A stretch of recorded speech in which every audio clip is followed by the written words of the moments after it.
చేస్తున్నాడ తుంగధ్వజుడు. అయితే తుంగధ్వజుడు ఒకనాడు అరణ్యముకు పోయి అనేక జంతువులను కూడా సంహరించి తిరిగి ఇంటికి వచ్చుచు మార్గంలో ఒక మారేడు చెట్టు కింద గొల్లలు బంధువులతో కూడున్నటువంటి వారే వ్రతము చేయుచుండ చూసి మనోగర్వము చే అక్కడికి వెళ్లకుండా స్వామివారికి నమస్కారం కూడా చేయలేదట ఆ తుంగధ్వజుడు రాజు. అయితే ఆ తర్వాత గొల్లలు ప్రసాదం తెచ్చి రాజుగారు వచ్చారని చెప్పి ప్రసాదం తీసుకొని వచ్చారట.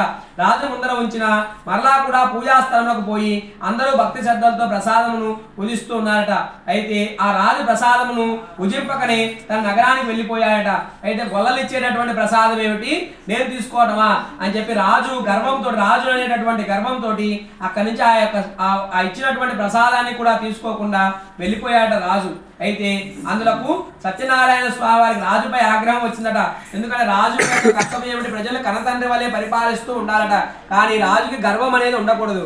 కానీ ఆ తుంగధ్వజుడికి ఆ యొక్క గొల్లలు ఇచ్చేటటువంటి ప్రసాదాన్ని తీసుకోకుండా ఉండేపాటికి ఆ విధంగా ఉండకూడదని చెప్పి సత్యనారాయణ స్వామి రాజుపై ఆగ్రహం వచ్చి అందుచేత రాజుగారి యొక్క నూరుగురు కుమారులు కూడా చనిపోయారు, సకల సంపదలు కూడా హరించుకుపోయాయి అని చెప్పి పేదరికం సంభవించిందని చెప్పి ఆ తర్వాత అనేక కష్టములు ప్రారంభమయ్యాయట. ఇదంతయు కూడా ఆ యొక్క ఒక దూత వచ్చి చెప్పాడట. అరణ్యంలోనే చెప్పాడు, మన రాజ్యం కూడా పక్క రాజ్యం యొక్క దండెత్తి మన రాజ్యం మొత్తం కూడా అపహరించుకుపోయారని చెప్పి మన ధనం మొత్తం కూడా పోయింది అని చెప్పి ఒక దూత వచ్చి చెప్పాడట.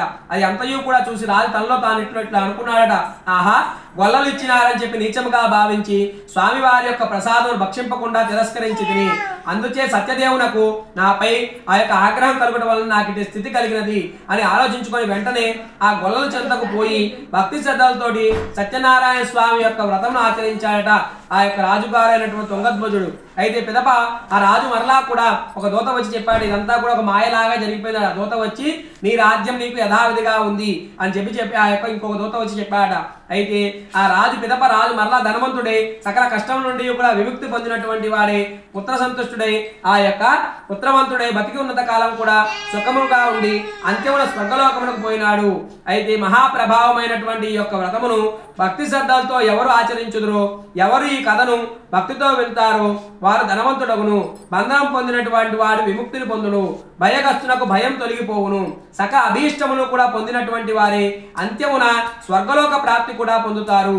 కావున సత్యనారాయణ స్వామి వారి యొక్క వ్రతము ఆచరించినటువంటి మానవుడు సర్వ విధములైనటువంటి దుఃఖం నుండి కూడా విలువబడతాడు. కనుక సత్యనారాయణ స్వామి వ్రతము చేయటం వలన ఆవశ్యకమును వ్రత విధానమును ఈ వ్రతము యొక్క మహాత్యమును అందులో వలన లభించేటటువంటి ఫలితమును కూడా వివరించాను. కలియుగమున సత్యనారాయణ యొక్క వ్రతము ప్రత్యక్ష ఫలప్రదమైనది. కలియుగమున కొందరు సత్యనారాయణ కొందరు ఏమని పిలుస్తారట, సత్యేశ్వరుడు అని కొందరేమో సత్యనారాయణుడు అని కొందరు, సత్యదేవుడు అని కొందరు మరికొందరు పిలుస్తారు. కాబట్టి ఈ సనాతనమైనటువంటి హరి కలియుగమున అనేక అవతారములు కూడా పొందినటువంటి వాడే ఆ యొక్క సత్యదేవుని యొక్క అవతారం పొంది భక్తులను కాపాడుచు వారి యొక్క కోరికలు తీరుస్తున్నాడయ్యా. ఈ వ్రతము చేయుటకు ఎవరైనా కూడా ఈ వ్రతం చేయవచ్చు, ఏ దినమైనాను కూడా ఆ యొక్క చేయవచ్చయ్యా. సంవత్సరానికి ఒక పర్యాయమైనా ఈ యొక్క వ్రతం చేసినట్టే ఆ యొక్క కోరికలు ఆ యొక్క సత్యముగా తీరును.